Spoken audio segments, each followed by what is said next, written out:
England, 1823. The coastal road between Bath and London had never been particularly forgiving, even in the best of weather. The coachman had chosen the longer route skirting the Dorset cliffs to avoid reports of flooding on the usual inland turnpike, turning a familiar journey into something far more precarious. In late September, with autumn storms carving channels through the chalk cliffs of Dorset, it became something approaching treacherous. The hired carriage lurched through another rut, and Lady Evelyn Marlowe steadied herself against the worn velvet seat, her fingers gripping the edge hard enough to leave marks. At 29, Evelyn had grown accustomed to discomfort. 5 years as an orphan, 5 years living on the charity of her well-meaning but hopelessly impractical aunt, had taught her to accept whatever circumstances presented themselves with quiet dignity. The threadbare interior of this particular vehicle, arranged hastily by her cousin Edmund, was simply another indignity to be borne. Through the salt-stained window, the sea stretched grey and restless beneath gathering clouds. The wheels rattled over loose stones, and somewhere up front, the driver's slurred singing suggested he had found companionship in a bottle rather than sobriety. Evelyn closed her eyes briefly, wondering if she should have insisted on delaying the journey. Bath to London in one of Edmund's economy arrangements, she murmured to herself. What could possibly go wrong? The answer came with horrible swiftness. The carriage gave a violent lurch that sent her tumbling sideways. The singing stopped. A wheel struck something with a crack that echoed like a gunshot, and then the entire vehicle tipped at an angle that defied nature. Evelyn's scream caught in her throat as the world tilted, as the door beside her flew open, as momentum carried her through that opening into empty air. Her hands found purchase on something. Anything. Rock. Earth. The crumbling edge of the cliff face. Below her, waves crashed against stones with a sound like the end of the world. Above her, the overturned carriage teetered on the brink, one wheel spinning uselessly against the sky. The driver was gone. The horses were gone. There was only Evelyn, dangling over an abyss with fingers already beginning to slip. She had time to think quite clearly that this was a remarkably undignified way to die. Her aunt would be devastated. Edmund would pretend grief while calculating how quickly he could claim what little inheritance remained, and she would become nothing more than a cautionary tale told to young ladies about the dangers of travelling without proper protection. Her left hand lost its grip. She swung sickeningly, held now by only her right hand on a protruding root that was already tearing free from the soil. Then, impossible and immediate, there was pressure on her wrist. Strong fingers.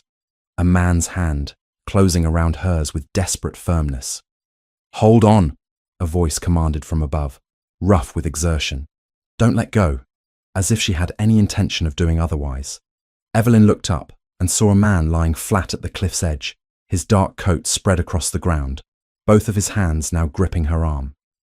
His face was set with concentration, jaw clenched, as he began pulling her upward with careful, steady strength. Rocks crumbled and fell away beneath her. She found a foothold, lost it, found another. His grip never wavered. Inch by agonizing inch, he hauled her towards safety. His eyes locked on hers with an intensity that anchored her more surely than his hands. When her other arm cleared the edge, he shifted his weight, one hand releasing her wrist to grab beneath her shoulder, and with a final effort that left them both gasping, he pulled her fully onto solid ground. For a moment, neither of them moved. Evelyn lay on her stomach on the wet grass, breathing in great shuddering gulps, while the stranger knelt beside her, his hand still resting protectively on her back. "Are you injured?" His voice was cultured, controlled now that the immediate crisis had passed. Evelyn managed to turn her head. Her rescuer was perhaps in his mid-30s, with dark hair dishevelled from his exertions, and eyes of such a deep green they appeared almost black in the clouded afternoon light. His features were aristocratic, sharp-planed and handsome in an austere way that suggested he did not smile often. I don't believe so." Her own voice sounded strange to her ears. "The carriage is beyond recovery." He stood, offering her his hand with a formality that seemed absurd, given he had just saved her life. Can you stand? She could, barely. Her legs trembled as he helped her to her feet, and when she swayed, his arm came around her waist with businesslike efficiency. Forgive the liberty, he said, though he did not release her. You've had a considerable shock. Evelyn looked past him and saw, for the first time, the black horse standing a short distance away, reins trailing. This man had been riding, had seen the accident, had dismounted and reached her in time. A few seconds later, and she would have fallen beyond any hope of rescue. You saved my life, she whispered. His expression shifted, something unreadable passing across those severe features. I happened to be nearby. Anyone would have done the same. You happened to be nearby, and you chose to risk your own life for a stranger. Evelyn straightened as much as her shaking limbs would allow, pulling away from his supporting arm despite her body's protests. I am in your debt, sir. You owe me nothing. He retrieved his hat from where it had fallen in the grass during the rescue. I am Alexander Vance, Duke of Northmere. My estate lies 20 minutes from here. You require a physician and shelter. I insist you accept both. A duke. Of course he was. Evelyn looked down at her travelling dress, now torn and filthy, at her hands scraped raw from clinging to stone. She must appear thoroughly disreputable. I am Lady Evelyn Marlowe, she managed, and I accept your kind offer, Your Grace. I seem to have little alternative. Indeed. His gaze moved to the cliff edge, where the carriage had finally surrendered to gravity and plunged into the sea below. Your driver? Fled the moment the wheel broke. I suspect he had been drinking. Something dark flashed across the Duke's face. I see. Come, Lady Evelyn. You're beginning to tremble in earnest, and shock can be as dangerous as injury. He led her to his horse with surprising gentleness, lifting her into the saddle before mounting behind her. Evelyn found herself cradled against his chest, his arms creating a cage of safety as he guided the animal toward the inland road. My baggage, she said suddenly. Everything I own was in that carriage. If anything survived the fall, I will have men retrieve it. His voice rumbled through his chest against her back. For now, concern yourself only with staying conscious. Northmere Hall is not far. The ride passed in a blur of grey sky and darkening landscape. Evelyn was vaguely aware of gates opening, of gravel crunching beneath hooves, of voices raised in alarm. Then there were hands helping her down, and the Duke's voice cutting through the confusion with crisp authority. Send for Dr. Monroe immediately. Prepare the blue guest chamber, and someone ride to the village. Inquire if wreckage has washed ashore from a carriage. There may be luggage worth salvaging. A woman's face appeared before Evelyn, lined with concern and competent authority. Come along, my lady. Let's get you warm and dry. The last thing Evelyn saw before darkness claimed her was Alexander Vance standing in the courtyard, watching her carried inside with an expression she could not name. Consciousness returned slowly, accompanied by the scent of lavender and beeswax. Evelyn opened her eyes to find herself in a chamber of understated elegance, far grander than anything she had occupied in years. Pale blue damask covered the walls, and morning light filtered through tall windows overlooking manicured gardens. For a disorienting moment, she could not remember where she was or how she had arrived. Then memory flooded back. The carriage, the cliff, the fall that had not quite been, and the dark-haired stranger who had pulled her from the edge of death. A soft knock preceded the entrance of a middle-aged woman in a housekeeper's black dress. Her expression one of professional concern. Ah, you're awake at last, my lady. I'm Mrs. Blackwell, housekeeper of Northmere Hall. How are you feeling? Remarkably well, considering. Evelyn attempted to sit up and discovered that someone had dressed her in a borrowed nightgown of fine linen. I seem to have lost an entire day. Day and night both, my lady. Dr. Monroe said the shock would take its toll. You've been sleeping since yesterday afternoon. Mrs. Blackwell poured water from a porcelain pitcher into a glass and brought it to her. His Grace has been most concerned. He's asked to be informed the moment you woke. The water was cool and welcome. Evelyn drained the glass before speaking again. My things. Some items were recovered from the wreckage. Not much, I'm afraid. The sea took most of it. The housekeeper's expression softened with sympathy. His Grace has sent messages to Bath and London, informing your family of your safety and present location. Bath. Her aunt would be beside herself with worry. And Edmund. Evelyn's stomach tightened. Edmund had arranged this journey, had insisted upon the particular carriage company, had been so eager to see her on her way to London. I should like to rise and dress if possible. Of course, my lady. I've taken the liberty of having some garments altered for you. They belong to the late Duchess. His Grace thought you might prefer something suitable until proper arrangements can be made. The late Duchess. Evelyn had heard gossip of the Duke of Northmere's wife dying some years past, though the details escaped her. She accepted the offer with gratitude, and within the hour found herself dressed in a morning gown of soft grey muslin that had been hastily adjusted to fit her smaller frame. Mrs. Blackwell led her through corridors that spoke of old wealth, tastefully displayed. The house possessed an air of masculine restraint, beautiful but not ostentatious. They arrived at a breakfast room where the Duke stood by the window, reading correspondence. He turned at their entrance. Lady Evelyn. He set aside his papers immediately. I am glad to see you recovered. Please sit. Have you appetite for breakfast? Some, Your Grace. She took the indicated chair as he pulled it out for her. A gesture of courtesy that seemed natural rather than calculated. I will have a tray brought. Mrs. Blackwell disappeared, leaving them alone. The Duke resumed his own seat across the table, studying her with an intensity that made Evelyn acutely aware of her borrowed dress and hastily arranged hair. Dr. Munro assures me you suffered no lasting harm. A few bruises, scraped hands, but nothing requiring extended care. Thanks entirely to your intervention. She met his gaze directly. I have not properly thanked you, Your Grace.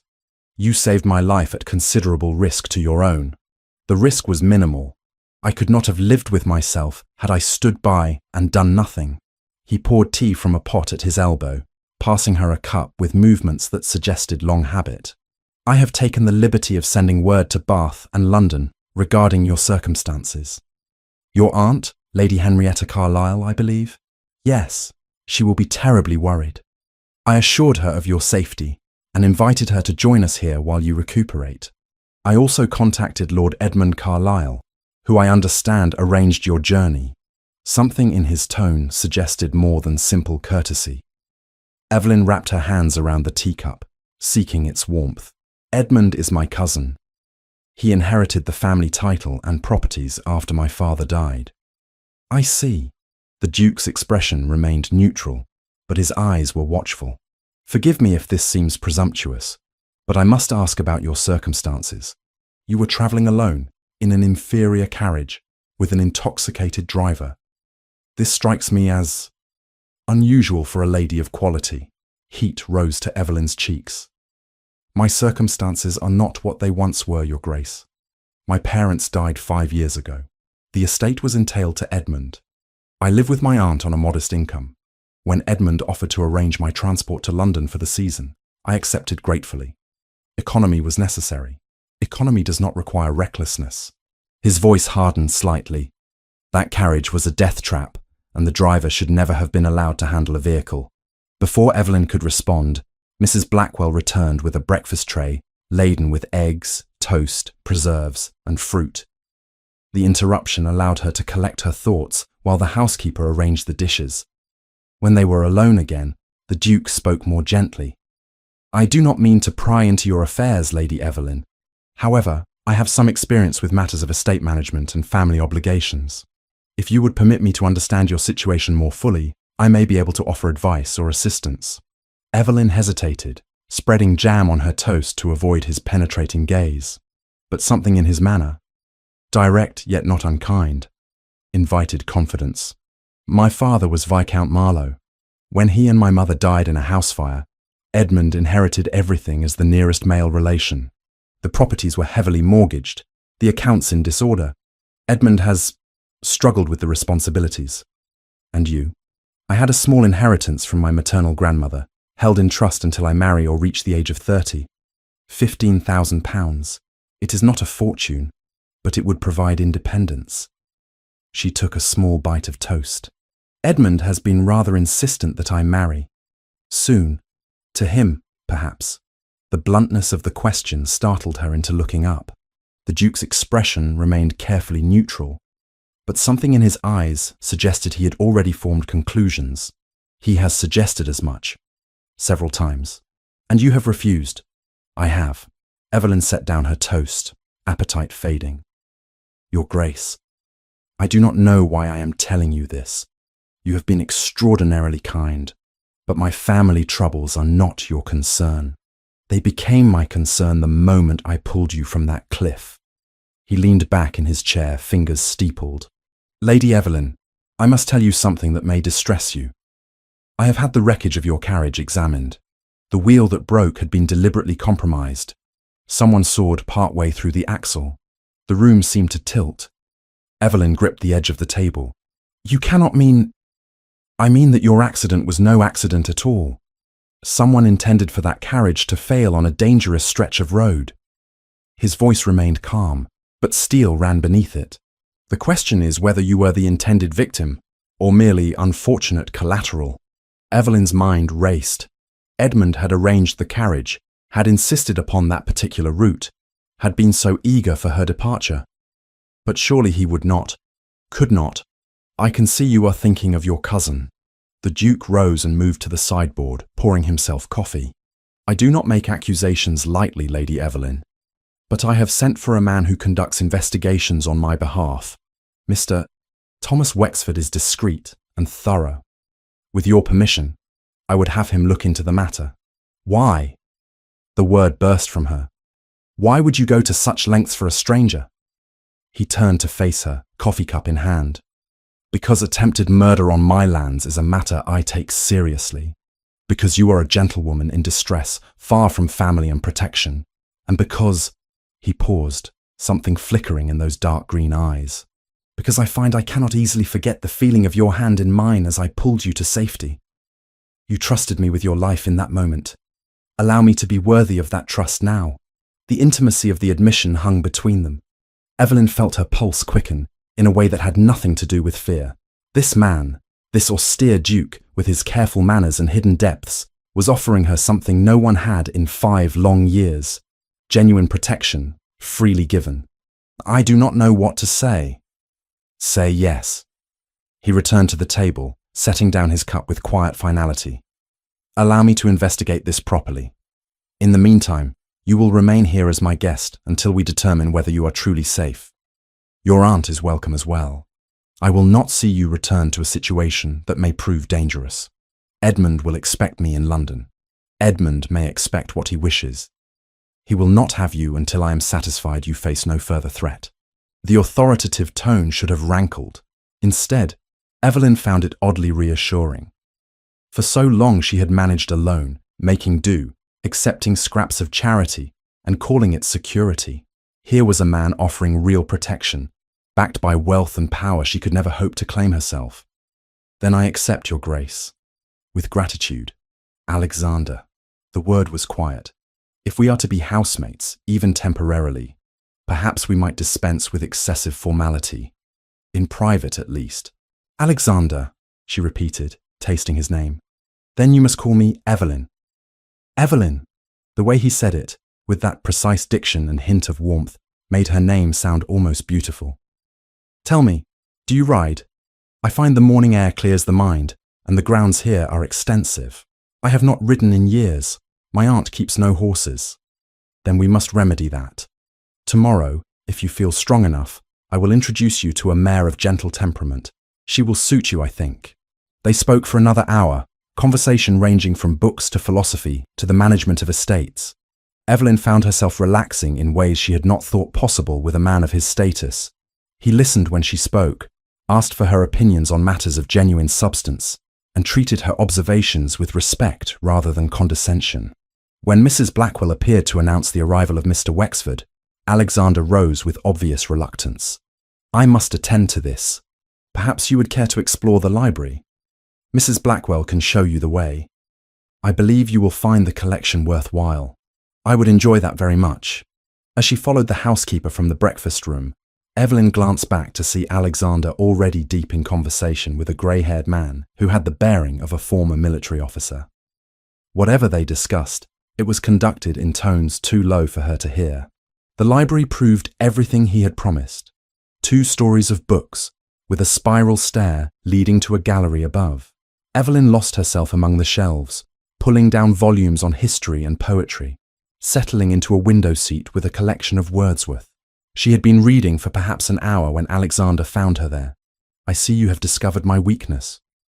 He smiled, a rare expression that transformed his severe features into something approaching warmth. "I have been collecting books since I was a boy. They were better company than most people I encountered. It must have been lonely." It was. But it taught me to be self-sufficient, and it gave me an appreciation for true conversation when I finally found it.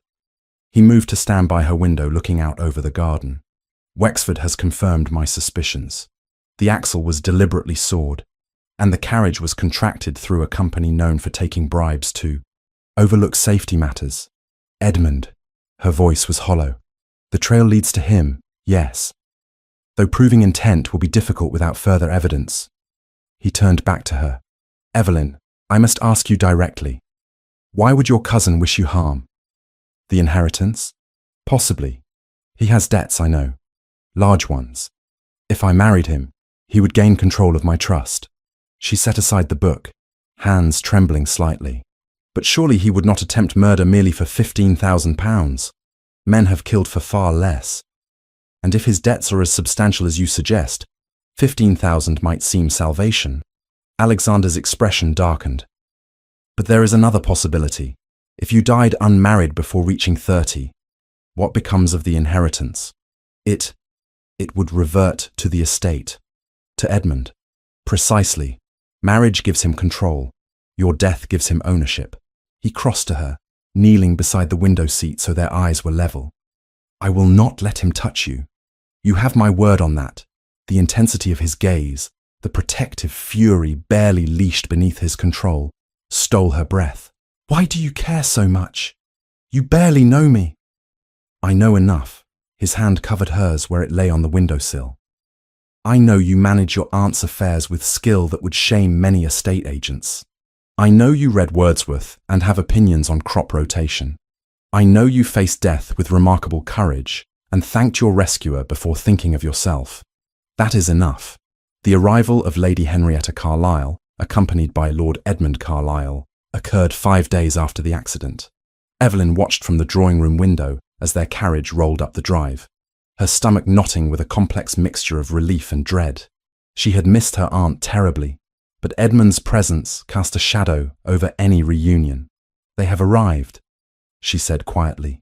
Alexander, who had been reviewing correspondence at his desk, set aside his papers and joined her at the window. His presence at her shoulder was both reassuring and disturbingly distracting.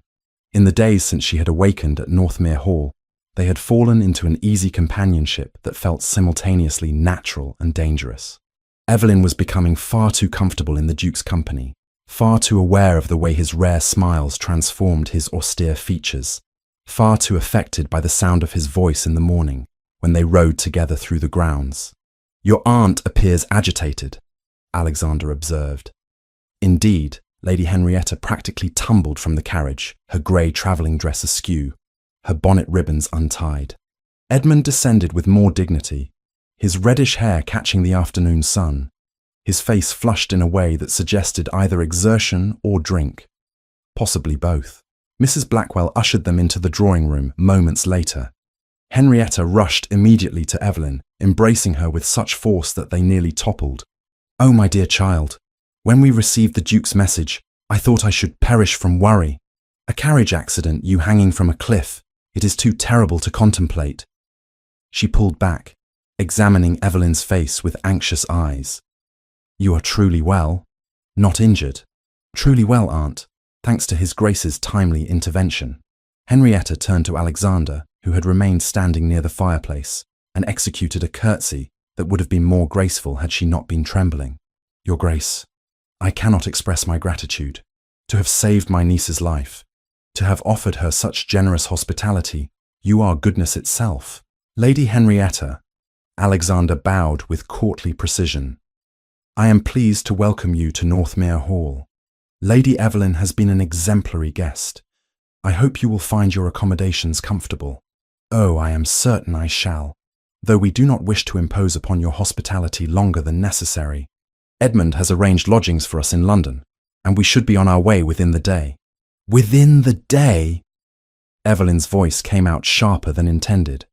"Aunt Henrietta, surely you are tired from your journey, and I am not certain I am prepared to travel again so soon."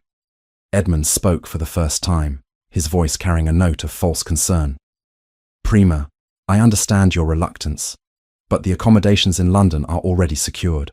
Moreover, the season has begun, and you would not wish to miss the opportunities I have arranged on your behalf." "Opportunities?" Alexander's tone was mild, but something in it made Edmund shift his weight. "Introductions, social engagements. My cousin's situation requires that she make an advantageous match. Time is not on her side." Edmund's gaze flickered dismissively over Evelyn. "At 9 and 20, every season counts." The casual cruelty of the observation hung in the air. Henrietta made a small, distressed sound, but Edmund seemed oblivious to his tactlessness. "Lord Carlisle," Alexander said, moving away from the fireplace with deliberate slowness. "I wonder if I might have a word with you in private. There are matters regarding Lady Evelyn's accident that require discussion." Edmund's flush deepened. "I am certain there is nothing that cannot be discussed before my aunt and cousin. Nevertheless, I insist." The steel beneath Alexander's courtesy was unmistakable.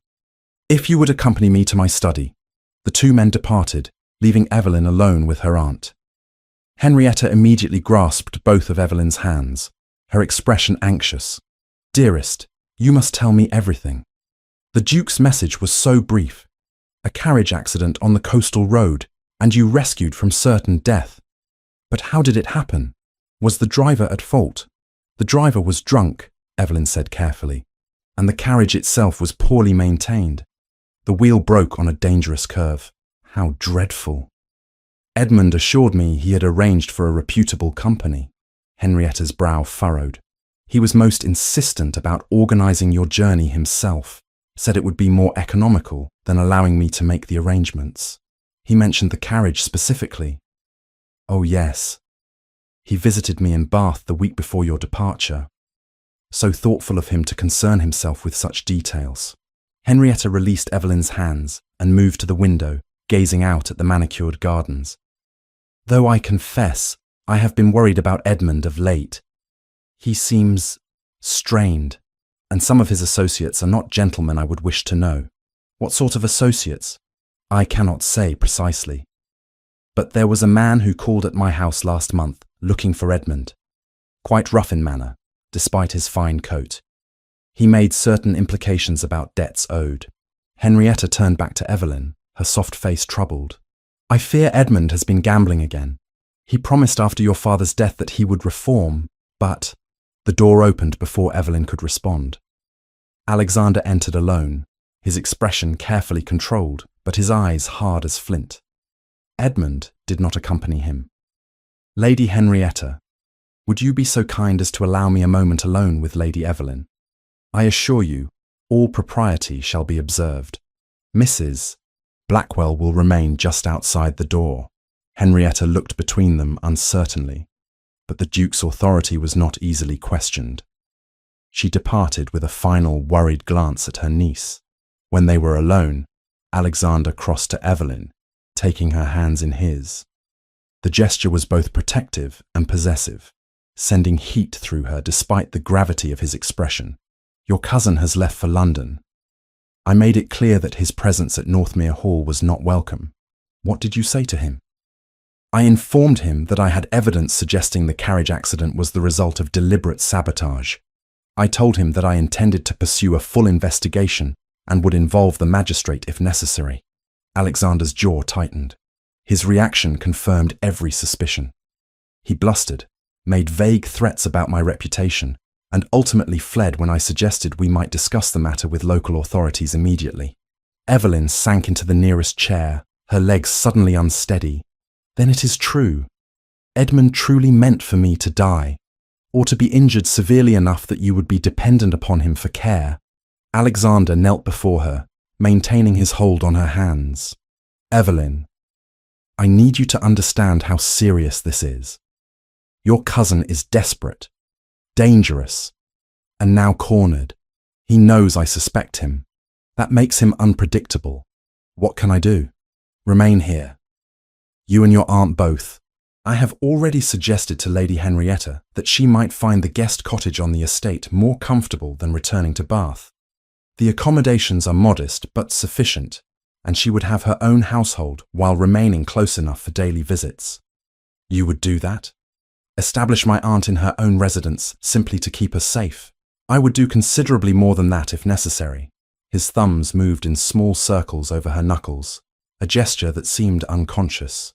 In fact, I have a proposal to make, though the timing is far from ideal. Before he could continue, the drawing room door burst open.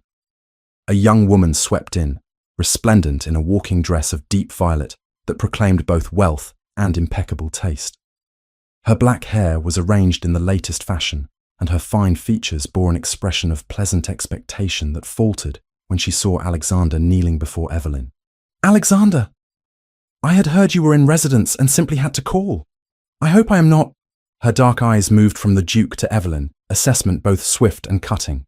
Interrupting, Alexander rose smoothly, though Evelyn noted he positioned himself slightly between her and the newcomer. "Lady Philippa, this is unexpected. Is it? I am staying with the Harrington family just 5 miles hence. When I learned you had returned to Northmere, I thought it only natural to pay my respects." Lady Philippa's smile held calculation. "You know how the countryside craves society. Allow me to introduce Lady Evelyn Marlowe. She is currently my guest, recovering from a serious accident." Alexander's tone was carefully neutral, but Evelyn caught the warning beneath it. "Lady Evelyn."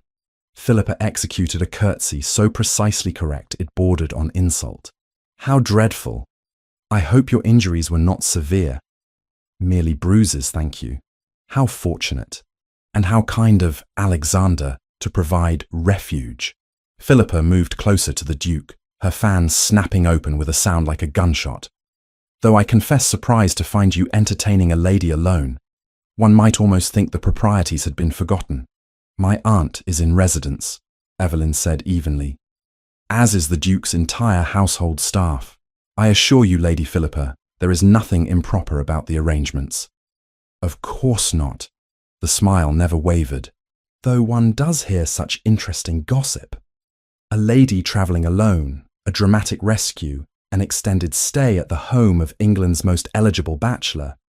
The ton will find it all quite fascinating when you reach London. The threat was delicately delivered, but unmistakable.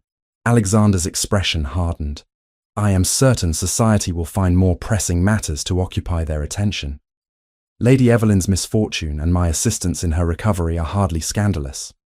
Naturally, Philippa closed her fan with practiced elegance. "Still, appearances matter so very much, do they not? Especially for a lady of uncertain prospects. One would hate for innocent circumstances to be misconstrued." "Lady Philippa," Alexander said, his voice dropping to a temperature that would freeze stone, "I believe you have urgent business elsewhere. Allow me to escort you to your carriage." "But I have only just arrived, and now you are departing." He offered his arm with courtesy that was entirely devoid of warmth. "I insist." Philippa had no choice but to accept, though her smile had acquired a brittle edge. "How masterful you are, Your Grace. One might almost think you wish to be rid of me. We shall speak again soon, I am certain."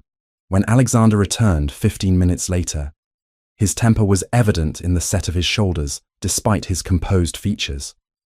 He found Evelyn still in the drawing room, staring into the fire. "I apologize for Lady Philippa's intrusion.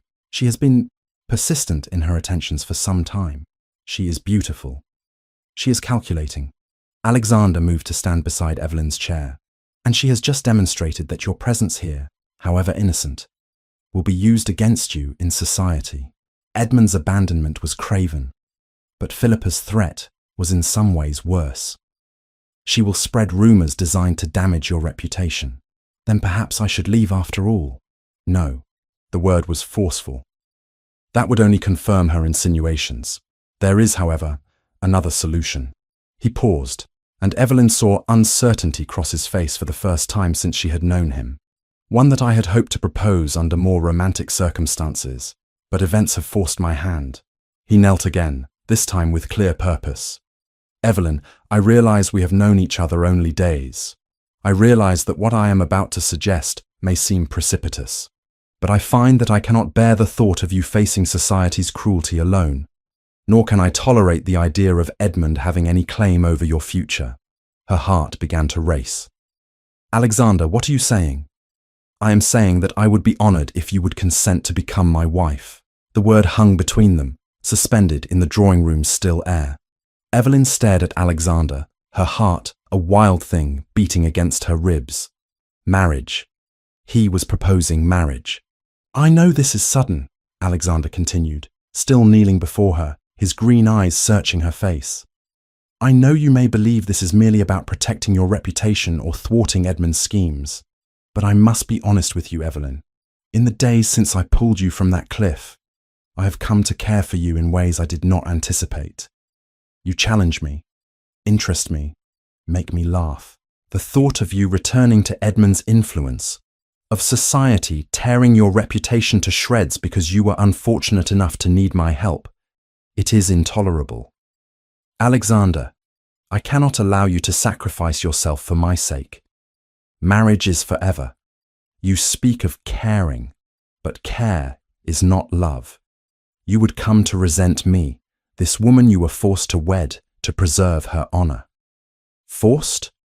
He rose, pulling her to her feet with gentle insistence. No one forces me to do anything, Evelyn. I am proposing because I want you as my wife. I am proposing because the alternative, letting you go, has become unthinkable. But I will not deceive you about the terms.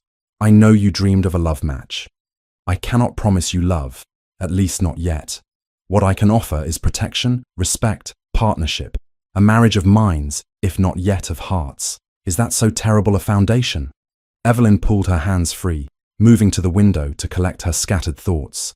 Beyond the glass, the gardens of Northmere stretched in ordered beauty.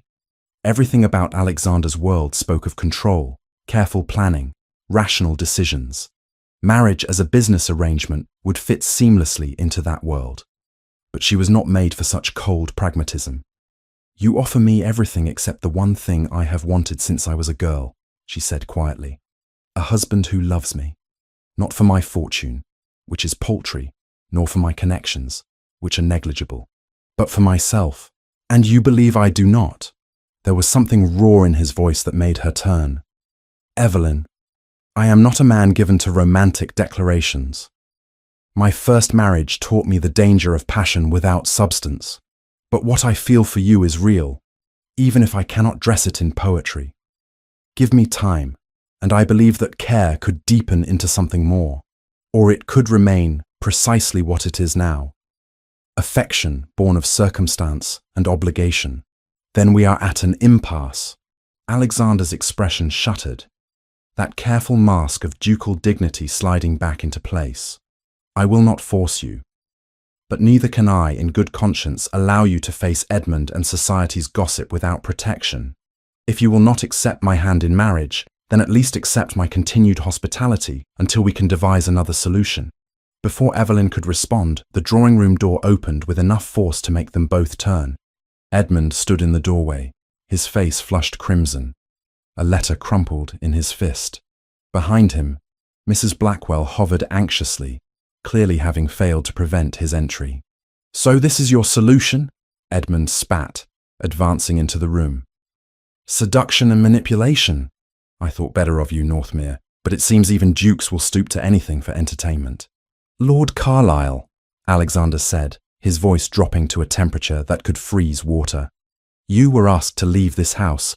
I suggest you depart immediately before I have you forcibly removed. Oh, I shall leave, but not before I ensure my cousin understands exactly what she is throwing away by refusing my suit in favor of your hollow promises. Edmund turned his bleary gaze on Evelyn. You think he wants you for yourself? You, with your shabby dresses and pitiful dowry. He wants a convenient wife, nothing more. Someone biddable and grateful who will not interfere with his real pursuits. Edmund, You are drunk, Evelyn said, fighting to keep her voice steady. Whatever grievances you have, this is neither the time nor the place. Is it not? Then pray tell, dear cousin, when would be appropriate? After you have married him and discovered the truth? After he has claimed your pathetic inheritance and cast you aside? Edmund's laugh was ugly. At least with me, you would know where you stood. I have never pretended affection I do not feel. You have made your position abundantly clear, Alexander said, moving to place himself between Edmund and Evelyn. You view Lady Evelyn as nothing more than a means to pay your gambling debts. That is not marriage, Lord Carlisle. That is prostitution. Edmund's face went from red to purple. How dare you? I am offering her security, a home, the protection of my name. You are offering her a prison sentence with a man who attempted to murder her. Alexander's voice was deadly quiet. Yes, attempted murder. I have proof that you sabotaged that carriage, paid the driver to take a specific route, and arranged for the vehicle to fail at the most dangerous point on the coastal road. The only question remaining is whether you meant to kill Lady Evelyn outright, or merely injure her severely enough that she would be dependent upon your so-called protection. The silence that followed was absolute. Evelyn felt the blood drain from her face as she stared at Edmund, waiting for him to deny the accusations. But no denial came. Instead, Edmund's expression shifted through shock, calculation, and finally settled on something approaching desperation. You cannot prove any of that. I can. I have the testimony of the driver, currently residing in the local magistrate's custody. I have documentation of your substantial debts to a London moneylender named Josiah Crowe, and I have evidence that you attempted to bribe the carriage company to overlook certain safety concerns. Alexander's eyes were merciless. You are finished, Carlyle.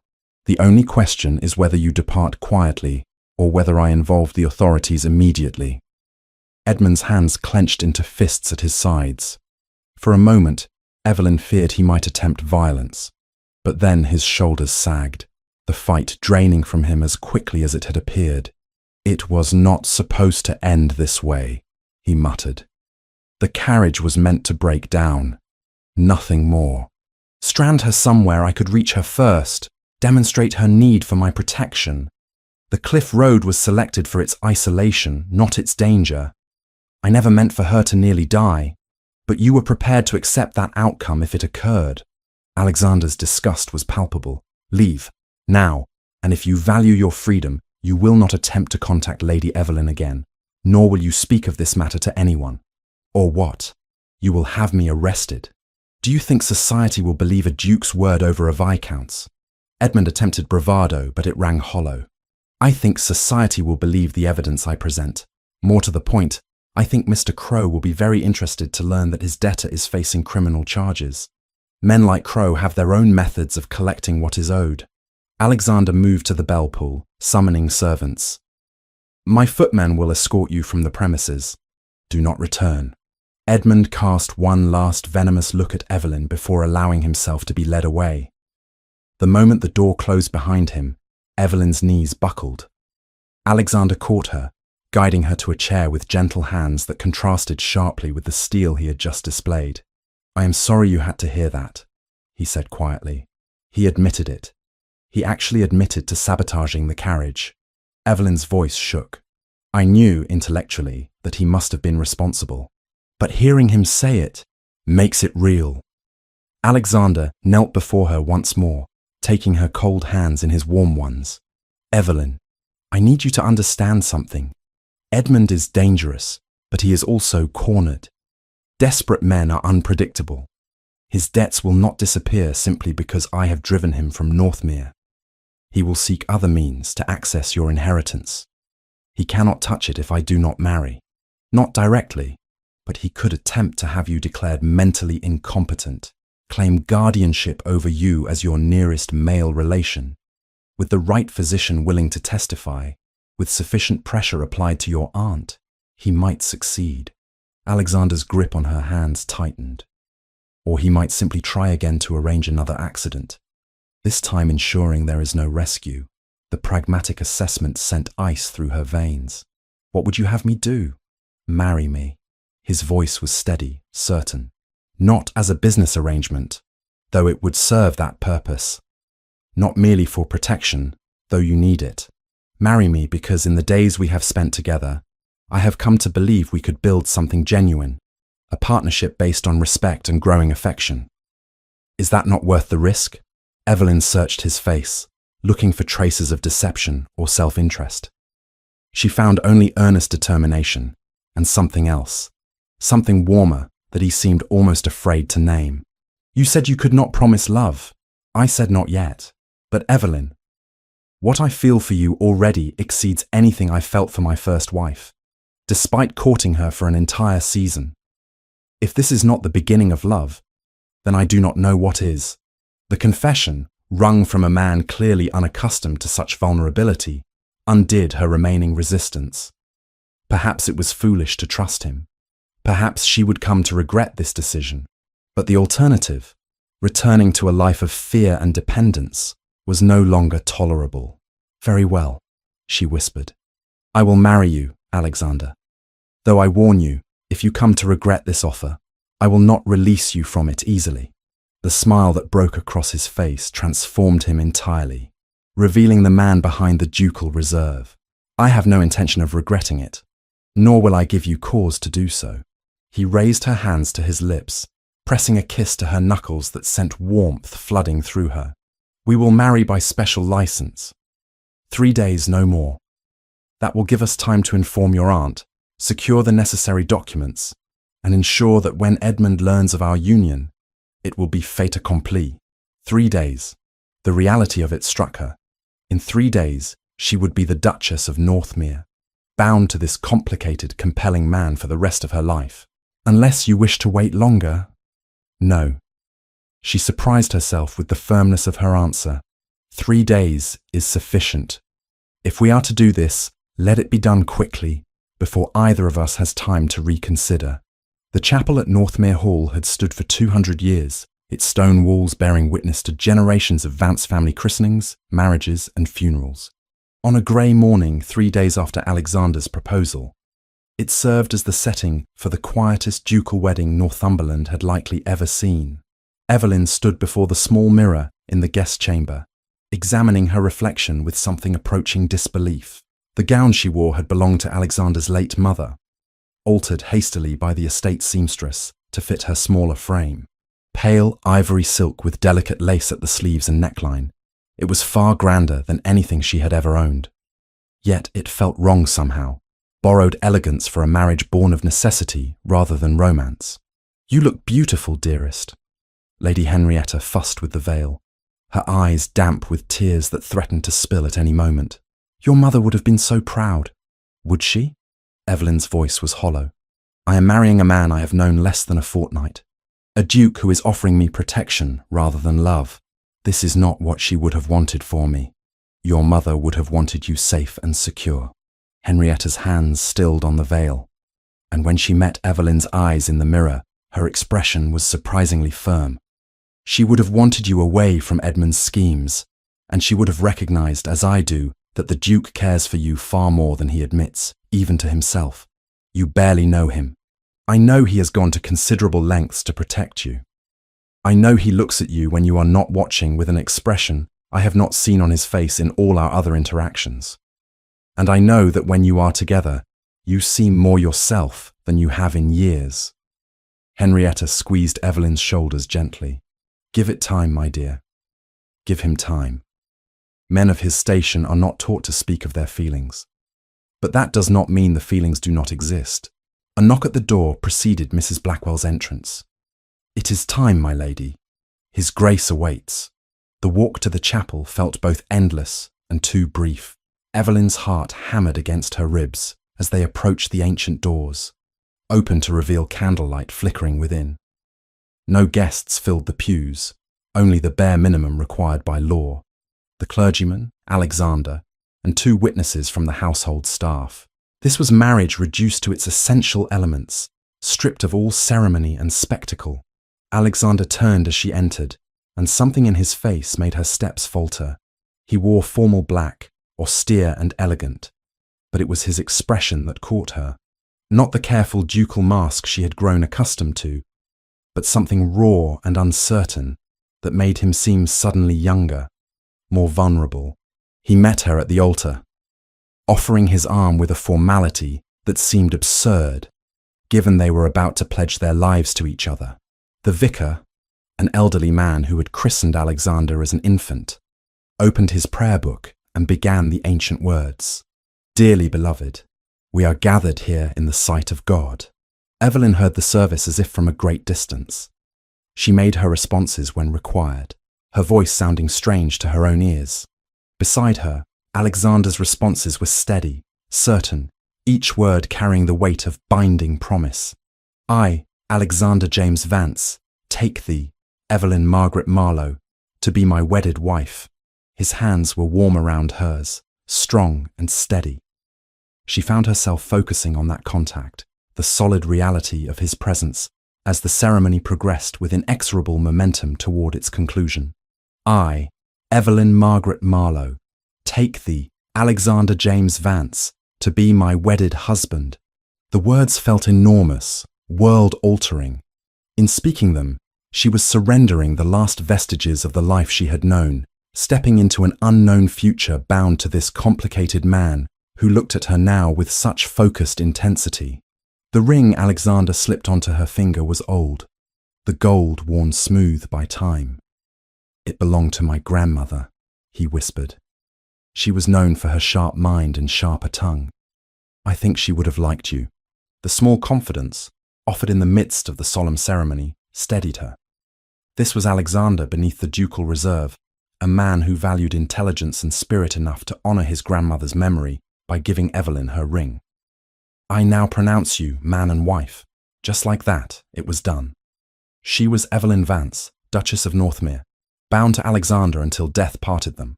The enormity of it threatened to overwhelm her until Alexander's hand found the small of her back, a steadying touch that anchored her to the present moment. They signed the register in the vestry, Henrietta and Mrs. Blackwell adding their signatures as witnesses. The scratching of the pen seemed unnaturally loud in the small space, each stroke making the marriage more real, more irrevocable. "Congratulations, Your Grace," Mrs. Blackwell said to Evelyn, the title sounding foreign. "May I be the first to wish you every happiness." The small wedding breakfast that followed felt surreal. They sat in the morning room, Alexander at the head of the table and Evelyn beside him. Picking at food neither seemed to want, while Henrietta made valiant attempts at cheerful conversation. "I shall be perfectly comfortable in the cottage," Henrietta was saying. "Mrs. Blackwell has been kindness itself in arranging everything, and it will be pleasant to have my own household again, however modest." "You are welcome to remain in the main house," Alexander offered. "There is certainly room enough." "Oh no, I could not impose. You and Evelyn must have your privacy." Henrietta's cheeks coloured slightly. "Besides, I have already become quite attached to the cottage. It is charming, truly." The mention of privacy sent heat creeping up Evelyn's neck.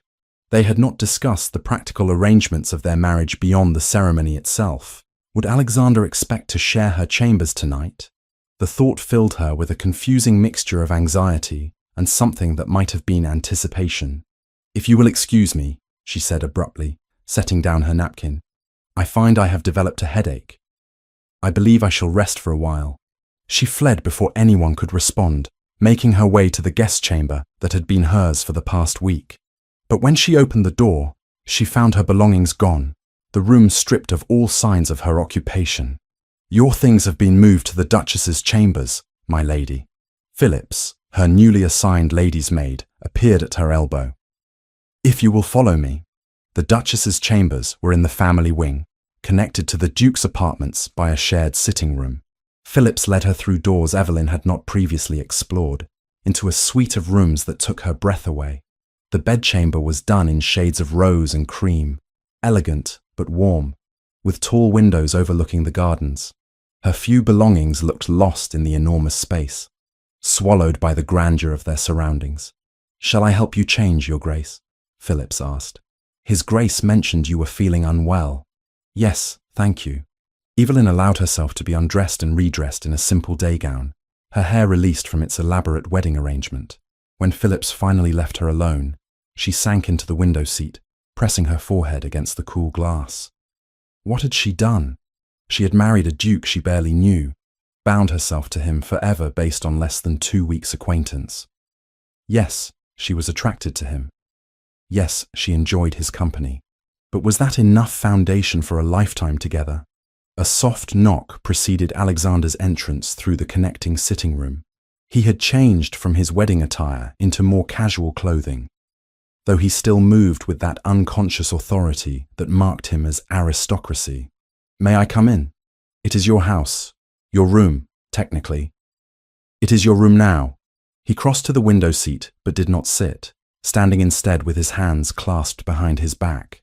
"Evelyn, I know this has all happened very quickly. I know you must have doubts." "Do you?" "Of course." He finally met her eyes. "I am not insensible to the strangeness of our situation. We are married, yet we remain in many ways strangers to each other. That will take time to remedy." "How much time?" The question came out sharper than she intended. "As much as you need." He moved to the door connecting their chambers, pausing with his hand on the frame. "These are your rooms, Evelyn. Private, inviolate. I will not enter without invitation. Our marriage may have been hurried, but I will not force intimacies you are not ready to share." The promise should have relieved her. Instead, it left her feeling strangely bereft. "And if I am never ready, then we will have a marriage of companionship rather than passion. I have had one loveless marriage already, Evelyn. I will not force another into that mold simply to satisfy society's expectations of what a marriage should be." He was giving her everything she claimed to want: respect, patience, freedom. Yet somehow it felt like rejection, as though he was relieved to have an excuse to maintain distance between them. "Alexander," she began, then stopped, uncertain what she wanted to say. "Yes? Thank you for your consideration." Something flickered in his eyes, gone too quickly to identify. "Of course, I will leave you to rest. Mrs. Blackwell will arrange for dinner to be sent up if you prefer not to come down." He departed, closing the connecting door with careful quietness. Evelyn remained at the window, watching the afternoon light fade from the gardens, feeling more alone than she had in years. The following weeks established a pattern that was both comfortable and profoundly unsatisfying. They took meals together, rode out most mornings, spent evenings in the library discussing books and estate matters. Alexander was unfailingly courteous, treating her with a respect that never quite crossed into intimacy. They inhabited the same house, bore the same name, sat across from each other at breakfast, yet remained separated by an invisible barrier neither seemed capable of breaching.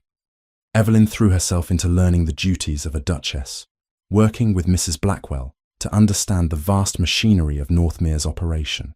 The housekeeper proved an invaluable ally, patiently explaining the hierarchies and traditions that governed aristocratic households. "You have a gift for this, Your Grace," Mrs. Blackwell observed one afternoon as they reviewed the household accounts. His Grace's late mother struggled terribly with the complexities. "But you see patterns, anticipate needs. I had practice managing my aunt's household, though on a much smaller scale." "Perhaps, but there is more to it than that. You have a mind for strategy, for seeing how all the pieces fit together." The housekeeper's expression warmed with approval. His Grace chose well, if I may say so. The comment stayed with Evelyn long after their meeting ended. Had Alexander chosen well? Or had circumstances simply forced a choice he would not otherwise have made?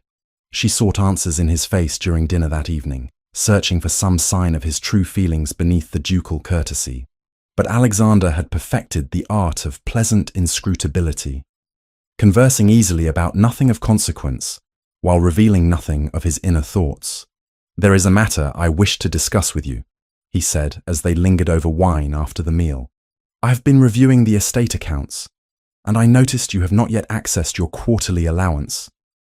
Mrs. Blackwell mentioned you needed new clothing, but nothing has been ordered. I have sufficient for my needs. Evelyn," he set down his glass with careful precision, "you are the Duchess of Northmere. You will be expected to entertain, to attend functions, to represent our family in society. That requires an appropriate wardrobe. I am not criticizing your current dress, but practicality demands we address this." The gentle rebuke stung precisely because it was justified. I am unaccustomed to spending freely. My circumstances before our marriage required strict economy. Your circumstances have changed. You need not hoard resources like a miser simply because you once had to make do with little. His voice softened. I know this is an adjustment, but you must allow yourself to step into your new role, not for my sake, but for your own. I will speak with the modiste in the village tomorrow. Thank you. He rose, offering her his hand. Walk with me. The evening is pleasant, and I find I am not yet ready for sleep. They strolled through the gardens as twilight deepened into night, following gravelled paths between beds of late-blooming roses. The air carried the scent of earth and growing things, peaceful and timeless. Do you ever regret it? Evelyn asked suddenly. Our marriage. Alexander stopped walking, turning to face her fully. No, not for a moment. Do you? I do not know. The honest answer seemed to surprise them both. I am grateful for your protection. I value your company. But this, what we have, it feels incomplete somehow. Because we maintain separate chambers. Heat flooded her cheeks. Partly, but it is more than that. We are polite strangers sharing a house, Alexander. Is this truly all our marriage will be? He was silent for so long she thought he might not answer. When he finally spoke, his voice carried an edge of something raw beneath its usual control. What would you have me do, Evelyn? Force myself into your bed when you made clear you wanted time. Declare feelings I am not certain how to name, simply to give you the romantic fairy tale you deserve. I am trying to be patient, to give you space to adjust. If that makes me a poor husband, then I plead guilty. I am not asking you to force anything. I am asking you to be honest with me, to tell me what you truly want from this marriage. What I want? He laughed without humour. I want you to look at me the way you did in the library that day, when I told you about my mother. I want to wake beside you and know I did not trap you into this life. I want to stop feeling like I'm walking on glass every time we are alone together, terrified that one wrong word will shatter whatever fragile connection we have built. He took a step closer, close enough that she could see the green fire in his eyes even in the dim light. I want my wife, Evelyn, not the Duchess performing her duties. You. The confession hung between them, stark and unadorned. Evelyn's heart raced as she realized what he was offering. Vulnerability for vulnerability, truth for truth. Then stop treating me like porcelain, she whispered. Stop being so endlessly patient and courteous. I do not need a perfect duke, Alexander. I need the man who knelt before me in the drawing room and offered marriage with his heart in his eyes. His hand came up to cup her face, thumb brushing across her cheekbone with devastating gentleness. That man is terrified of driving you away. Then he is a fool. She covered his hand with her own, holding it against her cheek. Because that man is the one I married, and I am tired of waiting for him to come back to me. Alexander's mouth found hers in a kiss that erased the careful distance they had maintained for weeks. It started gentle, questioning, but deepened when Evelyn responded with fervour, born of weeks of suppressed longing. His arms came around her, pulling her close against his chest, and she went willingly, finally, ready to begin building something real from the foundation of their hurried marriage. When they finally pulled apart, both breathless, Alexander cradled her face between his hands, their noses almost touching as he tried to catch his breath. We are quite terrible at this, you know. Most couples progress in a more logical fashion. Courtship, marriage, intimacy. We seem to be attempting it backwards. Perhaps we shall set a new fashion. Evelyn smiled against his lips. The Northmere method. Save each other's lives, marry in haste, fall in love at leisure. Fall in love, he repeated, testing the words. Is that what you think we are doing? I think we began that day on the cliff. Everything since has simply been both of us too stubborn to admit it. His answering smile transformed his face entirely. Then allow me to rectify that oversight. Evelyn Vance, I love you. Desperately, inconveniently, and entirely against my better judgment. But there it is. Joy bloomed in her chest, warm and bright. I love you too, you impossible man. They returned to the house hand in hand, and when they reached the family wing, Evelyn led him not to her chambers, but to the shared sitting room between their suites. "Stay with me tonight?" she asked. "Not in separate rooms like strangers, but truly together as husband and wife. Are you certain?" "I have never been more certain of anything." His kiss was answer enough. 6 weeks after a wedding born of necessity, their marriage finally truly began. The letter arrived on a grey October morning, delivered by a mud-splattered courier who insisted on waiting for a reply. Evelyn was in the morning room reviewing menus with Mrs. Blackwell when Alexander entered, his expression thunderous as he examined the wax seal. "What is it?" she asked, setting aside her papers. "A summons, of a sort. Edmund has apparently filed a formal complaint with the magistrate in London, claiming I coerced you into marriage through false accusations and manipulation." He broke the seal, scanning the contents with growing anger. "He is demanding an investigation into our union and suggesting it should be annulled on grounds of duress." Mrs. Blackwell made a small sound of distress. "If your grace will excuse me, I shall attend to the menus later." She departed swiftly, closing the door behind her. Evelyn rose, crossing to where Alexander stood rigid with fury. "He cannot truly believe this will succeed." "No, but he can cause us considerable embarrassment and difficulty in the attempt." Alexander passed her the letter. "Read it yourself. He has engaged a London solicitor of dubious reputation, but considerable skill in creating scandal."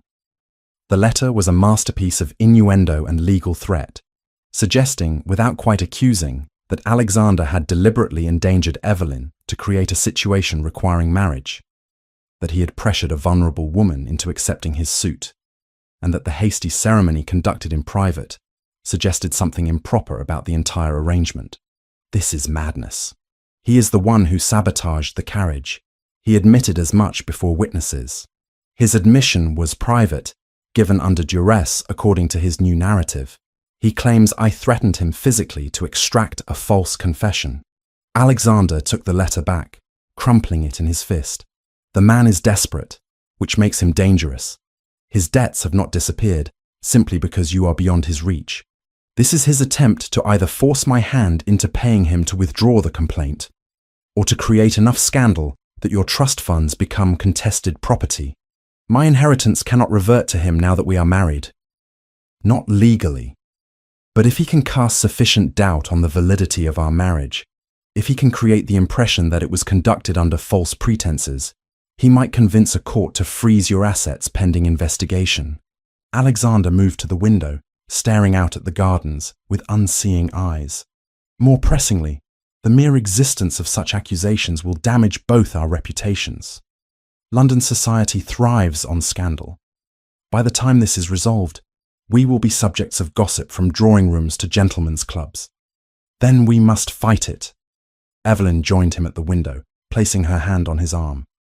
We have witnesses to our marriage, to Edmund's threats, to his confession about the carriage. Surely that is enough to discredit his claims. Perhaps. But legal battles take time and money. Edmund knows I would prefer to avoid the spectacle of a public trial, the necessity of parading our private affairs before magistrates and solicitors. His jaw tightened. He is gambling that I will pay him to go away quietly. And will you? Alexander turned to face her fully, his green eyes blazing. Not 1 penny. I will not reward his schemes with so much as a halfpenny. If he wants a fight, he shall have one. The resolution in his voice stirred something fierce in Evelyn's chest. This was the man who had pulled her from a cliff, who had offered her protection and eventually love.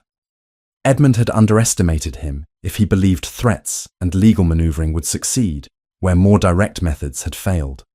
What do? We go to London. We face this directly, present our evidence, and expose Edmund for what he is. Alexander's hand covered hers where it rested on his arm. It will not be pleasant. Society will scrutinize every aspect of our marriage. There will be whispers and speculation. Can you bear it? With you beside me, I can bear anything. The journey to London took 2 days, during which Alexander occupied himself writing letters to his solicitor, to various connections in Parliament, and to Mr. Wexford, instructing him to gather every piece of evidence regarding the carriage sabotage. Evelyn watched him work with quiet intensity, marveling at the transformation from the courteous but distant duke she had first met to this focused warrior preparing for battle. They arrived at Alexander's London residence, a grand townhouse in Mayfair, that made Northmere Hall seem almost modest by comparison. Servants appeared immediately to unpack their belongings and settle them into their apartments, but Alexander allowed them no rest. "We have an appointment with my solicitor in 2 hours," he informed Evelyn, as they reviewed the schedule over hastily consumed tea. "Mr. Richard Carrington is the best legal mind in London. If anyone can untangle Edmund's machinations, it is he." Mr. Carrington proved to be a thin, scholarly man in his 50s with sharp eyes that missed nothing. He received them in his chambers near Lincoln's Inn, spreading documents across his desk with methodical precision. Your Grace," he greeted them both, indicating chairs. "I have reviewed the complaint filed by Lord Carlisle. It is, if you will pardon my frankness, a tissue of lies and insinuations built upon the thinnest foundation of distorted facts." "Can you defeat it?" Alexander asked bluntly. "I can, but not without cost." Carrington pulled forward several papers. "Lord Carlisle has engaged Nathaniel Reeves as his counsel. Reeves is notorious for his ability to create scandal regardless of the actual merits of a case. He will drag every detail of your courtship and marriage into public view, twist innocent circumstances into something sordid, and generally make the entire process as painful as possible. Let him try." Evelyn spoke before Alexander could respond. "Every accusation can be refuted with evidence. We have nothing to hide." Carrington's expression softened slightly. "Your Grace, I admire your courage, but you must understand what you're inviting. Questions will be asked about the speed of your marriage, about your living arrangements before the ceremony, about the Duke's motivations in offering his hand. Society does not view hasty marriages kindly, particularly when one party is as eligible as His Grace and the other is, forgive me, in somewhat reduced circumstances." "You mean they will assume I was fortune hunting and he was trapped?" "Precisely. Or worse, that you were his mistress whom he felt obligated to marry after compromising you." Carrington's tone was apologetic but firm. "Reeves will suggest both possibilities and let society draw their own conclusions. Then we must present such overwhelming evidence of Edmund's guilt that no other narrative holds credence," Alexander said. "What do you need from us?" "Everything. Testimony from the servants at Northmere regarding the circumstances of Lady Evelyn's arrival and the subsequent events. Documentation of Lord Carlisle's financial situation and his attempts to coerce Lady Evelyn into marriage. The confession regarding the carriage sabotage, even though it was given privately. Character witnesses willing to testify to your reputations." Carrington began making notes. "And most importantly, we need proof that Lord Carlisle benefited or intended to benefit from either Lady Evelyn's death or forced marriage to him." "I can provide documentation of his debts," Alexander said. "My investigator has been thorough." "Excellent. We will also need Lady Evelyn to give a complete statement about her interactions with Lord Carlisle, both before and after the accident. Leave nothing out, no matter how small or seemingly irrelevant. Details win cases." For the next hour, they reviewed strategy while Carrington took copious notes. When they finally emerged into the autumn afternoon, Evelyn felt simultaneously exhausted and energized. The fight ahead would be brutal, but they would face it together. "There is one more matter we must address," Alexander said, as their carriage navigated London's crowded streets. "We have been invited to Lady Philippa's reception this evening. Under normal circumstances, I would decline. But given the current situation, our absence would be noted and interpreted as either guilt or fear. Then we attend." Evelyn straightened her shoulders. "Let them see that we have nothing to hide." Lady Philippa's reception was being held at the Marquess of Westfield's London residence, a palatial affair that rivaled the royal palaces in grandeur. They arrived fashionably late, announced at the entrance to a ballroom that fell suddenly quiet as every eye turned toward them. "The Duke and Duchess of Northmere," the butler intoned. The whispers began immediately, a susurrus of speculation and scandal that followed them as they descended the stairs into the assembled company. Evelyn kept her head high, her hand resting lightly on Alexander's arm, projecting a confidence she did not entirely feel. Lady Philippa materialized before them, resplendent in crimson silk that matched the calculated gleam in her dark eyes. "Your Graces, how delightful that you could attend. I had feared the scandal might keep you away." "Scandal, Lady Philippa?" Alexander's voice was dangerously soft. "I am not aware of any scandal worthy of the name, merely the spiteful machinations of a desperate man." "Oh, but surely you have heard. It is all anyone can discuss. Lord Carlisle's accusations, the questions about your marriage, the suggestions of impropriety." Philippa's fan snapped open with a sound like a whip crack. One does wonder what prompted such a hasty union, though I suppose when one reaches a certain age, one cannot afford to be particular about circumstances. The insult was aimed directly at Evelyn, who felt heat rise to her cheeks. Before she could formulate a response, Alexander stepped forward, his body language subtly protective. "Lord Carlisle's accusations are the desperate fantasies of a man whose gambling debts have driven him to extraordinary measures," he said, his voice carrying across the suddenly attentive crowd. "My wife and I married because we chose to do so, for reasons that are entirely our own business. Anyone who suggests otherwise will answer to me personally." The threat, delivered with aristocratic precision, sent a ripple through the assembly. Philippa's smile faltered for the first time. "How masterful you are, Your Grace. One almost forgets that you married a penniless nobody to rescue her from scandal of her own making." She turned to Evelyn, malice bright in her eyes. "Tell me, Duchess, how does it feel to have trapped the most eligible man in England through circumstance and manipulation?" "It feels," Evelyn said clearly, surprising herself with the steadiness of her voice, "precisely as it should. I married a man I respect and admire, who offered me his hand freely and without coercion. If that troubles you, Lady Philippa, I suggest the problem lies, not with my marriage, but with your own disappointment at having failed to secure his affections yourself." Gasps echoed through the ballroom. Philippa's face went white, then red. "You dare to suggest that I harbored feelings for the Duke?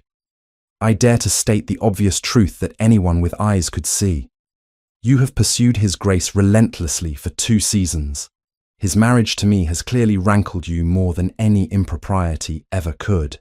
Evelyn felt Alexander's hand cover hers on his arm, a silent gesture of support.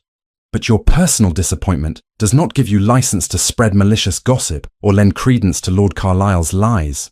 "Well said, Your Grace," an elderly woman called from the crowd.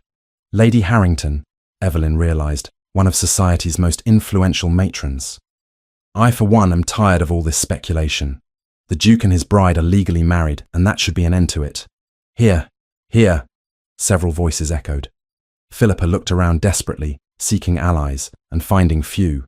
Society, ever fickle, was beginning to turn. The Duke's direct defense of his wife, Evelyn's spirited response, and the lack of any actual evidence supporting Edmund's claims had shifted the mood of the room. "If you will excuse us," Alexander said, guiding Evelyn away from Philippa with deliberate courtesy that was itself a dismissal. "I believe my wife promised me this dance." He led her onto the floor as the orchestra struck up a waltz, and suddenly they were surrounded by other couples, society closing ranks around them in a display of acceptance that was as calculated as it was welcome. "That was magnificently done," Alexander murmured as they moved through the steps. "I have never seen anyone put Philippa in her place so thoroughly. I was terrified the entire time." "Then you hid it admirably. You are a duchess in truth now, Evelyn. Society has seen you claim your place, and they will remember." As they danced, Evelyn became aware of approving looks from various quarters, nods of respect from women who had previously dismissed her. The tide was turning, slowly but unmistakably. Edmund's scheme was failing, undone by the very publicity he had sought to use against them. When the dance ended, they were immediately surrounded by well-wishers, curious guests eager to demonstrate their support now that it appeared safe to do so. Alexander fielded questions and comments with his usual polished courtesy, while Evelyn found herself warming to the role of Duchess in ways she had not anticipated. It was nearly midnight when they finally escaped to their carriage, both exhausted but oddly exhilarated by the evening's events. One battle won, Alexander said, pulling her close against him on the carriage seat. But the war is far from over. Edmund will not surrender simply because society has not embraced his narrative. Then we continue fighting. Together. Always together. He pressed a kiss to her temple. You were extraordinary tonight, Evelyn. I have never been more proud to call you my wife. The words warmed her more than any number of society's approving nods. Whatever came next, they would face it united, stronger together than either could be alone. When they arrived home, Alexander followed her to her chambers without asking, and she welcomed him with open arms. Their marriage, born of necessity and scandal, was becoming something far more valuable. A partnership of equals, built on trust and strengthened by adversity. Whatever Edmund attempted next, they would be ready. The message arrived 3 days after Lady Philippa's reception, delivered to Evelyn while Alexander was meeting with Mr. Carrington. A plain envelope, sealed with common wax, containing a single sheet of paper in Edmund's distinctive scrawl. If you value Lady Henrietta's safety, come alone to the abandoned warehouse on Wapping Dock at 10 o'clock tonight. Tell no one. Any sign of the Duke or his men, and your aunt will suffer consequences you cannot imagine. You have one chance to end this quietly. Bring documents transferring your inheritance, signed and witnessed. Otherwise, things will become far more unpleasant for everyone involved. Evelyn read the message 3 times, each reading making her hands shake more violently. Edmund had Lady Henrietta, her sweet, harmless aunt who had never hurt anyone, now a pawn in Edmund's increasingly desperate schemes. The thought of what he might do if she failed to comply made her stomach turn. She should tell Alexander immediately. He would know what to do, how to handle this. But the message's warning was clear. Any involvement from the Duke would put Henrietta at risk. Could she gamble with her aunt's life? The afternoon crawled past in agonizing slowness. Evelyn maintained a facade of normalcy through tea and conversation, all while her mind raced through increasingly desperate plans. By dinner, she had made her decision.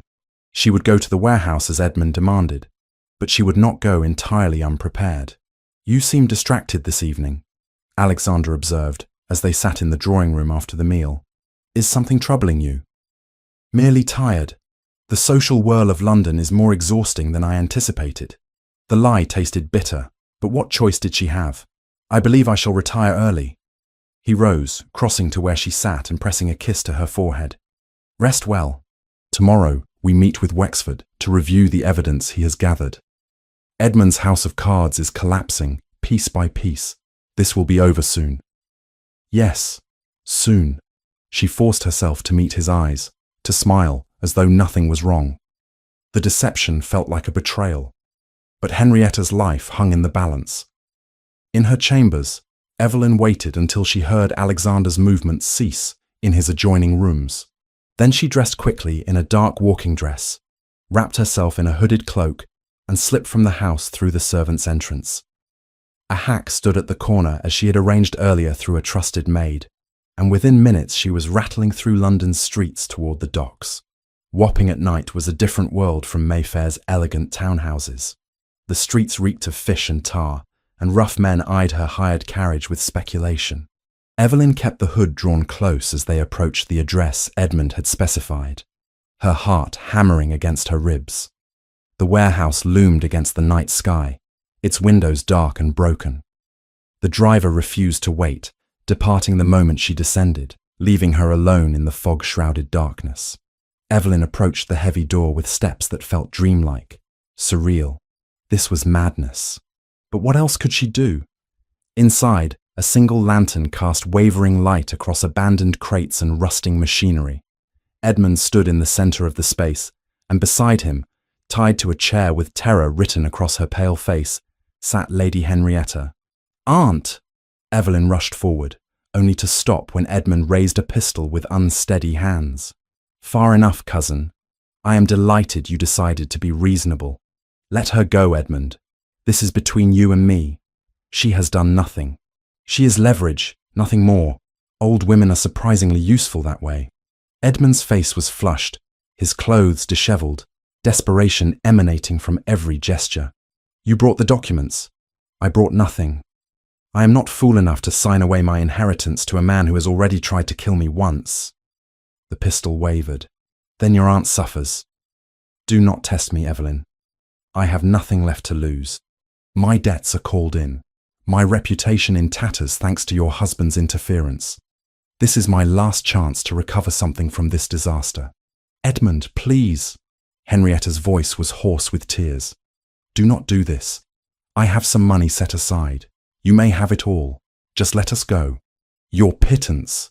That will not even cover a month's interest on what I owe. Edmund laughed, the sound edging toward hysteria. No, I need Evelyn's full inheritance, signed over legally, and I need it tonight. And you truly believe I would sign such documents under duress? Any court would invalidate them immediately. Evelyn forced herself to sound calmer than she felt. This accomplishes nothing, Edmund. You are only making your situation worse. Then perhaps I should simply shoot you both and flee to the continent. At least then I would have the satisfaction of denying Northmere his prize. The pistol steadied, aiming now directly at Evelyn's chest. What shall it be, cousin? Sign or die? The warehouse door crashed open with a sound like thunder.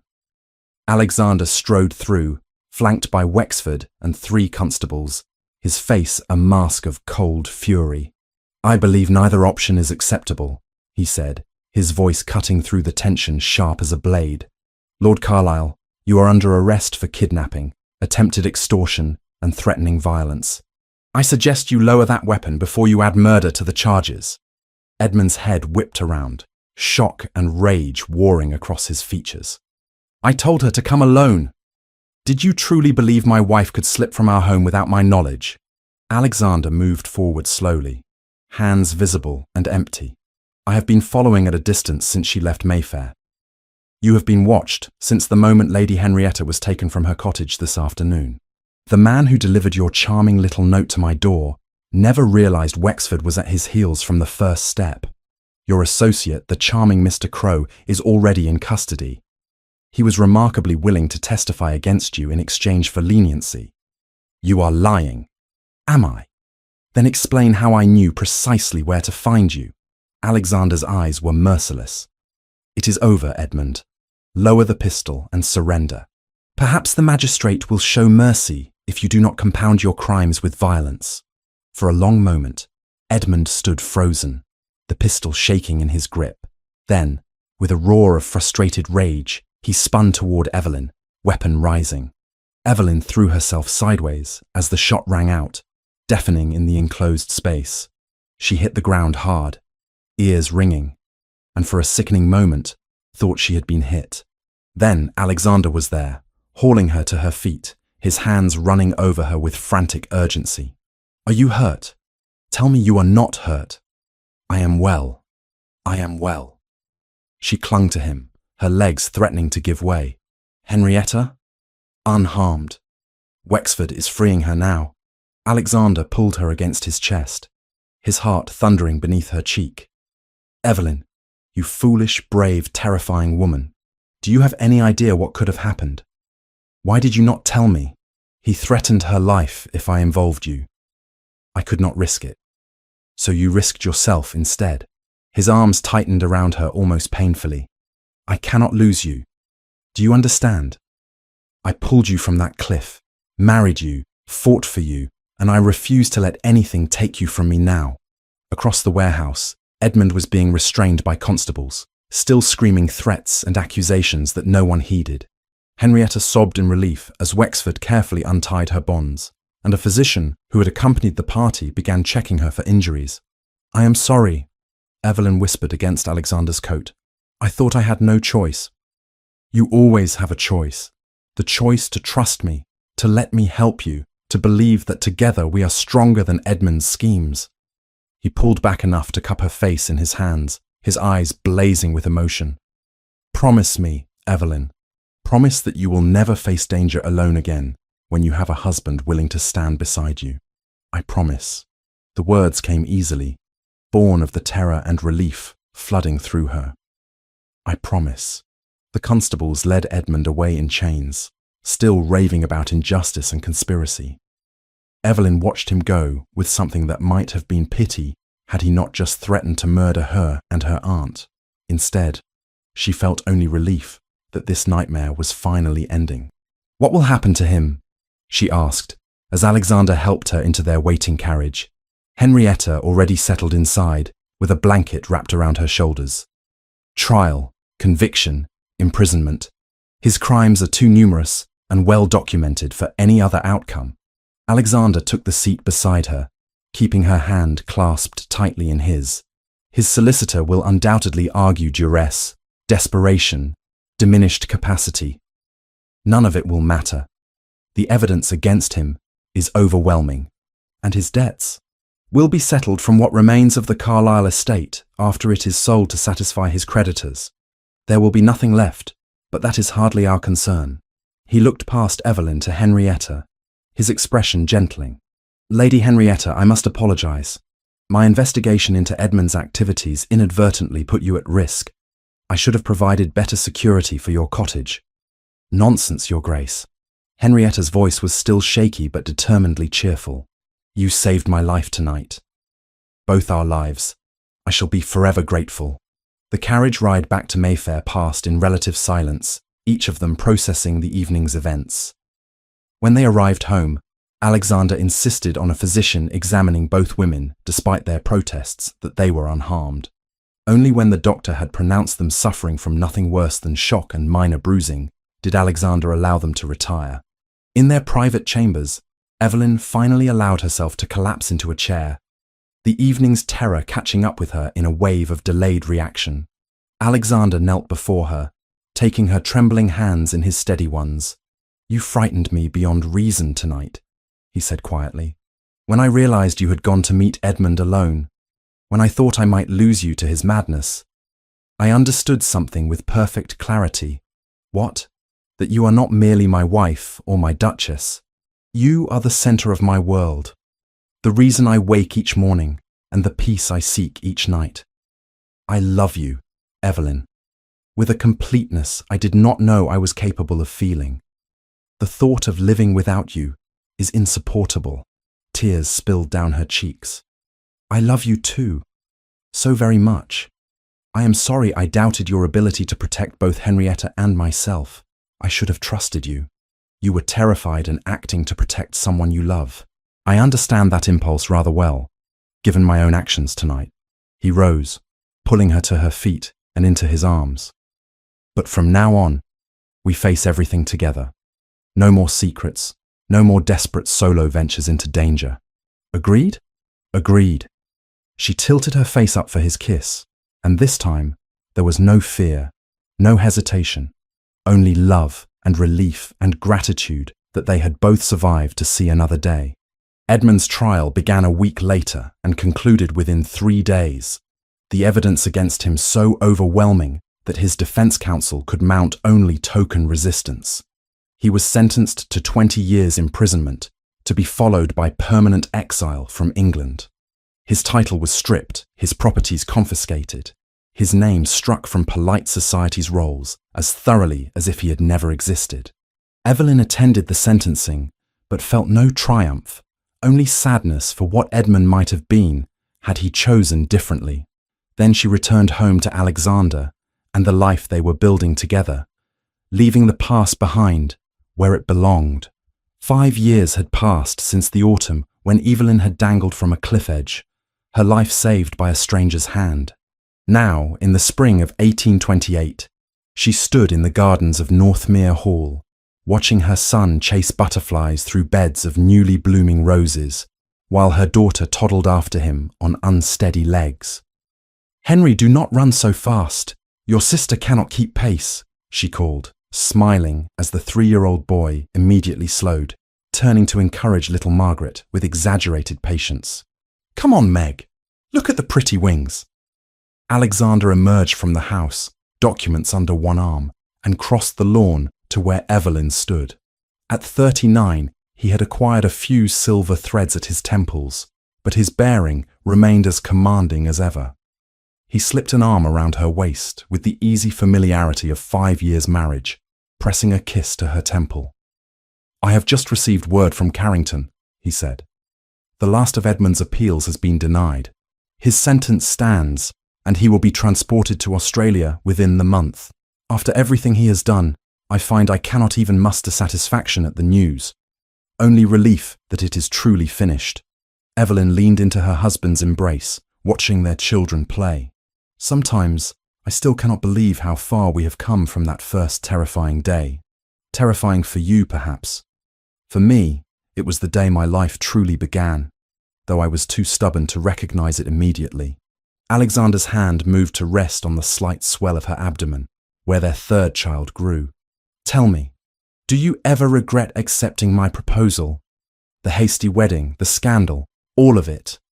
Never. Not for a single moment. She covered his hand with her own. Though I confess, I am grateful we have had these years of peace to truly build our marriage without Edmund's shadow looming over us. The legal aftermath of Edmund's crimes had taken months to fully resolve. His properties had been sold to satisfy his creditors, with Josiah Crowe among those who received restitution. The moneylender had proven surprisingly cooperative once his own arrest had been threatened, providing testimony that had sealed Edmund's fate. Lady Philippa, humiliated by her public confrontation with Evelyn, had withdrawn to the countryside and eventually married an older earl, a man of comfortable means, if not spectacular wealth. Lady Henrietta had flourished in her cottage, developing an unexpected talent for watercolour painting that occupied her days pleasantly. She visited regularly, doting on her great-niece and great-nephew with shameless favouritism, and had become a beloved fixture in Northmere village society. The inheritance that Edmund had coveted so desperately now sat largely untouched in a trust fund for Henry and Margaret's education. Evelyn had donated half of it to expanding Alexander's charitable foundations, a gesture that had moved him beyond words. Together, they had established 3 new orphanages, a hospital wing for treating the poor, and a school that taught practical trades to children who might otherwise have faced destitution. "Mama! Papa! Come see what I found!" Henry's excited voice drew them across the lawn to where he crouched beside a rosebush, Margaret peering over his shoulder with wide-eyed wonder. "It is a chrysalis," Alexander explained, kneeling beside his son to examine the delicate structure. "Soon it will emerge as a butterfly, transformed from what it was into something beautiful. Like magic," Henry breathed. "Like nature's magic, yes." Alexander ruffled his son's dark hair, so like his own. "Everything changes, Henry. Sometimes the change is frightening, but often it leads to something wonderful." Evelyn met her husband's eyes over their children's heads, understanding the deeper meaning in his words. Their own transformation from wary strangers to devoted partners had been no less miraculous than any butterfly's metamorphosis. What had begun in terror and desperation had become the foundation of a love deeper than either had dreamed possible. "Will you walk with me to the cliff?" she asked later, after the children had been delivered into their nursemaid's care for afternoon rest. "I find myself drawn there on anniversaries." They followed the path Evelyn had first travelled 5 years ago, though now it bore little resemblance to that treacherous route. Alexander had commissioned the installation of sturdy iron railings along the cliff edge, transforming it from a place of danger into a scenic overlook where one could safely admire the sea. "Do you remember what I was thinking when I hung there, certain I was about to die?" Evelyn asked as they stood at the railing, the wind tugging at her bonnet ribbons. "Tell me." "I thought that I would die having never truly lived, never loved, never been loved, never known what it was to be seen and valued for myself rather than my family connections or lack thereof." She turned to face him fully. "And then you pulled me to safety, and everything changed. I remember thinking that if I failed, if I could not hold you, I would never forgive myself." Alexander's hand found hers on the railing. "I did not know then that you would become my entire world. I only knew that losing you, this stranger whose name I did not even know, felt unacceptable. We have been very fortunate, you and I. Fortunate, yes, but also brave. We chose to trust when trust seemed foolish. We chose to love when love seemed impossible. We chose each other, again and again. Through every obstacle Edmund placed in our path, he drew her into his arms, her back against his chest. both of them gazing out at the sea that had nearly claimed her. This place, which could have been the site of tragedy, has become sacred to me. A reminder of how close I came to losing everything before I even knew what I had. Then we must bring the children here when they are older, Evelyn decided. Tell them the truth of how their parents met, how love can arise from the most unlikely circumstances. A fairy tale for the modern age. The Duke who saved a lady from a cliff and discovered she was exactly what his heart required. And the lady who learned that the coldest exterior can conceal the warmest heart if one is brave enough to look beneath the surface. Evelyn turned in his embrace, rising on her toes to kiss him with the comfortable passion of long-married lovers. I love you, Alexander Vance. Thank you for catching me when I fell. Always, my darling. Always. They stood together as the sun began its descent toward the horizon, painting the sea in shades of gold and crimson. Below them, waves crashed against the rocks where Evelyn had so nearly met her end. But that moment of terror had given way to years of joy, and would continue giving way to a future bright with promise. In the distance, Northmere Hall stood solid and enduring, its windows glowing with the warmth of home. Within those walls, their children slept safely. Their household thrived under Evelyn's capable management, and their love story continued to unfold in countless small moments of shared laughter, whispered confidences, and comfortable silences. Edmund's final letter had arrived from his prison ship, a rambling missive full of self-justification and bitter recrimination. Evelyn had read it once, recognized the poison it contained, and consigned it to the fire without a second thought. The past held no power over them now. Edmund had lost everything in his desperate pursuit of wealth that would never have satisfied him. Meanwhile, she and Alexander had found riches beyond measure in each other and the family they had built together. Shall we return to the house? Alexander suggested as twilight gathered. Mrs. Blackwell mentioned something about preparing your favorite dessert for dinner. In a moment, Evelyn remained at the railing, drinking in the view one last time. I want to remember this. The peace, the beauty, the certainty that whatever challenges tomorrow brings, we will face them together. That is a certainty you may always rely upon. Alexander's arms tightened around her. From this day until my last breath, you will never face anything alone. They walked back to the house hand in hand, leaving the cliff and its memories behind. The future stretched before them, unknown but no longer frightening, because they had learned the most important lesson life could teach, that love, real love, transformed everything it touched. What had begun with a desperate grab at a crumbling cliff edge had become an unshakable foundation upon which they had built a life of meaning and purpose. That night, as they lay together in the darkness of their shared chamber, Evelyn reflected on the peculiar paths that had led them both to this moment. Alexander, the lonely duke who had armoured his heart after a loveless first marriage, learning to trust and feel again. Evelyn, the forgotten daughter who had believed herself destined for spinsterhood, discovering her own strength and worth. Do you think we would have found each other if not for Edmund's schemes? She mused aloud. I like to believe so. Perhaps we would have met at some tedious ball in London, been introduced by mutual acquaintances, discovered our shared interests over several proper courtships. Alexander's voice was warm with amusement in the darkness. But I confess, I prefer our actual story. More dramatic, more immediate, more honest in its way. We saw each other at our worst and chose each other anyway. Then I shall be grateful to that cliff. Terrifying as the experience was, it brought me to you, and you to me. Sleep now, love. Tomorrow we have the charity board meeting, and you know how exhausting Lady Harrington becomes when discussing fund allocation. Evelyn laughed softly, nestling closer to her husband's warmth. Good night, Alexander. Good night, my heart. In the nursery down the hall, Henry and Margaret slept peacefully, unaware of the dramatic story behind their existence. Someday they would learn of their mother's near death and their father's heroic rescue, of Edmund's villainy and the love that had triumphed over his schemes. But for now, they simply knew themselves safe and cherished, which was all any child required. The house settled into nighttime quiet, the servants retiring to their quarters, the fires banking to embers. In the master chambers, the Duke and Duchess of Northmere drifted into sleep, wrapped in each other's arms, their breathing synchronizing in the unconscious intimacy of couples who had learned to move as one.